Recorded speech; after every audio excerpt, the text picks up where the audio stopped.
I got a song for y'all today, okay?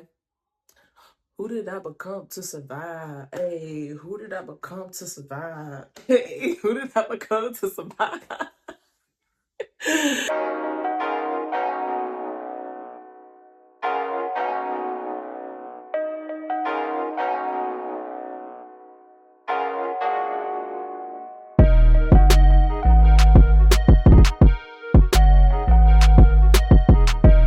You honestly never know what you're gonna get when you join Aaliyah, the Very Intentional Mama. But today we are diving into week 3 of recognizing the very intentional me, you, insert your name here. So, like I shared in last week's video, I didn't fully know who I was. Therefore, I found myself often leaning into what everybody else said. So, I've always loved kids. Kids have always just naturally drawn towards me. And people would always say, "Oh, Aaliyah, you should be a teacher." All right, so that's what I did. I went to undergrad. I got my degree in elementary and special education. I got certified in Georgia and South Carolina to teach. But once I started, it felt like every position that I was in, there was always something missing. So like if we really took the time, let's see if we can pinpoint uh the things that I felt was missing in each one. So, okay. When I got my first big girl job, we found out that I was pregnant.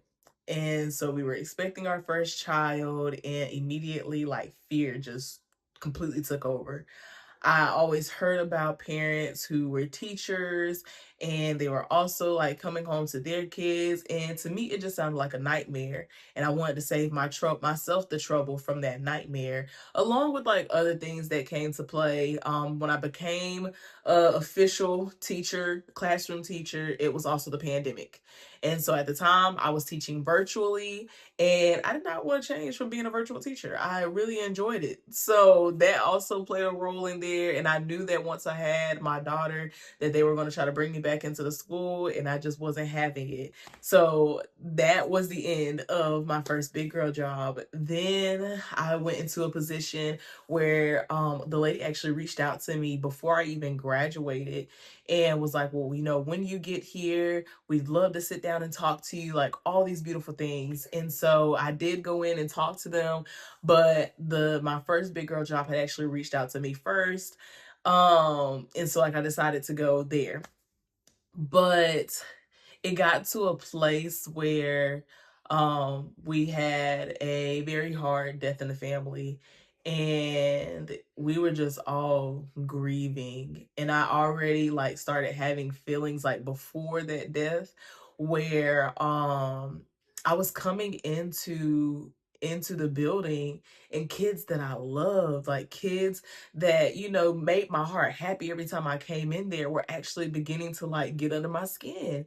And so I was like, yeah, something's just not right. I don't know what it is. And then we had the passing of a very strong piece of our family. And after that, it was just like, I don't think I could come back from this. So stopped working at that position. So there was just position after position after position where it just felt like this isn't right. This isn't right.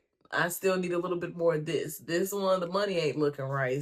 This one is not the hours that I want. This one, it causes me to get out of my comfort zone. Like there was just so many different things with each one that it felt something was missing. But the thing that I kept holding on to was everybody says that I should be a teacher.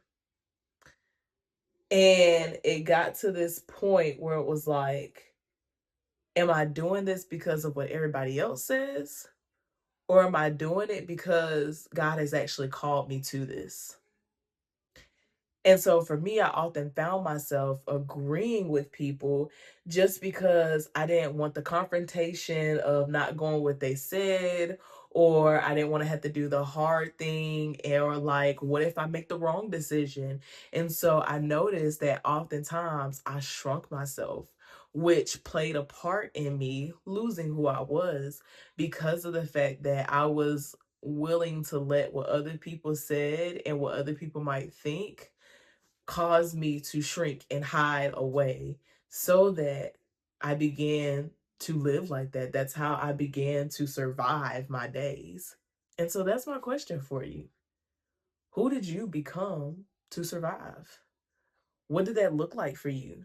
What did it look like for you to not know yourself and to still continue to show up, knowing that this wasn't fully you, knowing that there was something that was still missing, knowing that there was something that just wasn't right? Who did you become to survive? And I don't want you to forget that, because again, in this in this month of recognizing, we are bringing awareness so that when we get into the month of release, we can actually begin to release some of those feelings off of us, and we can walk into the restoration of who God has called us to be as the very intentional me, you, insert your name here. So until next time, bye. Before you go, like, comment, and subscribe to the Very Intentional Mama channel, where we are living intentionally by overcoming our past and connecting with one another deeply. As always, share with the first 3 names that come to your mind, because you never know what they may need. And if these weekly conversations are not enough and you're like, I need more understanding of what it means to be intentional, I need more understanding of overcoming my past, I need more connection with people who are either more ahead of me or in the same boat as me, so that I can get to the higher level that I know I'm being called to, join our email community where we dive deeper and we are constantly adding new things. And our email list also gets bonus exclusive access and first dibs on all things new, the Very Intentional Mama. So come on and join us so that you can be more of the very intentional mama that you already are. And until next time,